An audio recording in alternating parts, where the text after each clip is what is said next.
નમસ્કાર અમરેલીની જનતાને અરવિંદ અણપરિયાના ઘણા દિવસોથી અમરેલીમાં એક લેટર કાંડ બાબતનો મુદ્દો ચીગેલો છે। તેમાં એક પાયલ ગોટી નામની દીકરીની અડધી રાત્રે ધરપકડ કરવામાં આવે છે, જે ગેરવ્યાજબી ગેરબંધારણીય છે। તેમ છતાં પણ પોલીસે પોતાના નેતાને રાજી રાખવા માટે, એટલે કે કૌશિક વેકરિયાને રાજી રાખવા માટે જે કામ કરેલું છે તે અતિ નિંદનીય છે। અને એ અનુસંધાને આવતીકાલ તારીખ 16/1/2025 રોજ દેવરાજિયા મુકામે અમોએ એક બંગડી પેરામણી મનોરથ કાર્યક્રમનું આયોજન કરેલ છે। તો અમરેલી અને ગુજરાતની સર્વ જ્ઞાતિજનોને મારી નમ્ર અરજ છે કે આ કાર્યક્રમમાં પધારે અને દૂધનું દૂધ અને પાણીનું પાણી કરવા માટે આપના સહકારની જરૂર છે। આપ સર્વ પધારશો। અને લેટર કાંડનો મુખ્ય મુદ્દો ભ્રષ્ટાચાર, રેતી, દારૂ, અન્ય દરેક ડિપાર્ટમેન્ટમાંથી કૌશિકભાઈ વેકરિયા જે હપ્તા લે છે એવો આક્ષેપ કરવામાં આવેલો છે। જો આ આક્ષેપ ખરેખર ખોટા હોય તો કૌશિકભાઈ વેકરિયા જ્યારથી પણ આ લેટર કાંડ બહાર આવ્યું છે ત્યારથી ભૂગર્ભમાં ઉતરી ગયા છે। એટલે સ્વાભાવિકપણે ગુજરાતનો દરેક નાગરિક એવું માને છે કે કૌશિક વેકરિયા દોષિત છે ને છે જ। માટે અમરેલી પોલીસ, ગુજરાત રાજ્યના ડીઆઈજી વિકાસ સહાય સાહેબને પણ મારી પ્રાર્થના છે, કૌશિક વેકરિયાનો નાર્કો ટેસ્ટ કરવામાં આવે। નહીં આવે તો આગામી તારીખ 25/1/2025 રોજ ગુજરાત બંધનું એલાન કરવામાં આવશે, જે આપને વિદિત થાય। આપે આ મારી અરજી ધ્યાને લેશો અને આવતીકાલના કાર્યક્રમ માટે અમે સીએમ ગુજરાત રાજ્ય, ડીઆઈજી ગુજરાત રાજ્ય, કલેક્ટર શ્રી અમરેલી એસપી સાહેબની પણ મંજૂરી માટે લેટરો લખેલા છે, પણ આજ દિવસ સુધી કોઈ રિસ્પોન્સ મળેલ નથી। માટે આ તમામ જે કોઈ ડિપાર્ટમેન્ટને મેં આ કાર્યક્રમ અંતર્ગત મંજૂરી માંગી છે। મંજૂરી આપે તો પ્રજાનો વિશ્વાસ કાયદા, કાનૂન અને વ્યવસ્થા ઉપર બની રહે છે। નહીતર આખા ગુજરાતની જનતા એવું વિચારશે કે જનપ્રતિનિધિ, જનતાના મતથી ચૂંટાયેલા પ્રતિનિધિના આંગળીના ટેરવે આ ગુજરાત રાજ્યના કાયદો અર્થવ્યવસ્થા ચાલી રહી છે।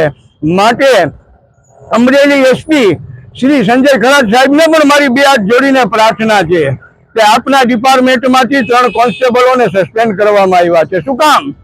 જ્યારે પાયલ ગોટી એક ચીઠીની ચાકર છે, એની માટે સમાજ આખો જો એને નિર્દોષ સાબિત કરવા માટે ભેગો થતો હોય તો આપે સસ્પેન્ડ કરેલા 3 પોલીસ કોન્સ્ટેબલો માટે પણ થશે।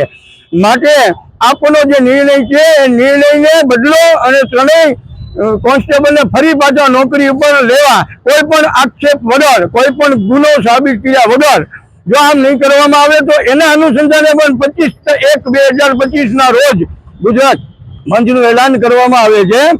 આપ સાહેબ જેને આંગળીના ટેરવે નાચ્યા છો એનું નામ તમારે ખુલ્લા મંચ ઉપર આવીને કહેવું જોઈએ। કાયદો અને વ્યવસ્થા જો આ લોકોથી ડરશે તો કેવી રીતે પ્રજાને ન્યાય મળશે? પ્રજા શું કરશે?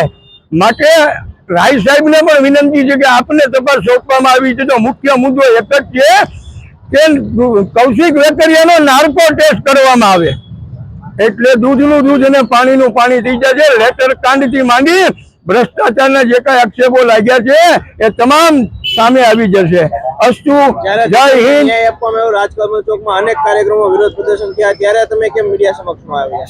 ના, ત્યારે મને એવું લાગતું હતું કે દરેક સમાજ, ખાસ કરીને પાટીદાર સમાજ, ત્યારે સમર્થનમાં જોડાણા હતા તમે? ના, નહીં જોડાવાનું કારણ મને ખબર જ હતી કે આ જે અમારો સમાજ, પાટીદાર સમાજ, એ ફક્ત ને ફક્ત નામ મેળવવા માટે થઈને ભેગો થાય છે। ખરેખર દીકરીને ન્યાય અપાયો નથી। દીકરીને તો શ્રી સરકારે કાયદેસરના જામીન આપ્યા છે, કોઈ પ્રકારે નિર્દોષ છોડવામાં નથી આવી। ટ્રાયલ દરમિયાન જ નિર્દોષ છૂટશે।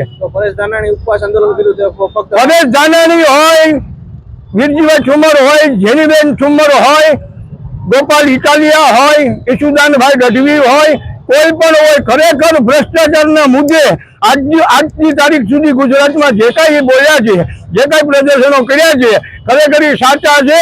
તો આવતીકાલ 16/1/2025 રોજ દેવરાજિયા મુકામે આ તમામ હસ્તીઓ હાજર હશે તો ગુજરાતની જનતાને વિશ્વાસ બેસે કે ખરેખર આ લોકો ભ્રષ્ટાચાર વિરુદ્ધ લડાઈ લડે છે। નાટક હતું કે અન્ય કઈ હતું? મને તો અત્યાર સુધી નાટક જ લાગે છે। કાલના કાર્યક્રમમાં પધારે તો ખબર પડે કે ખરેખર આ લોકો ભ્રષ્ટાચાર વિરોધી હતા, ભ્રષ્ટાચાર વિરોધી લડાઈમાં લડે છે નહીં, પોતાના અંગત રોટલા શેકવા માટે લડાઈ લડતા હોય એવું સ્પષ્ટપણે મને જણાઈ આવે છે.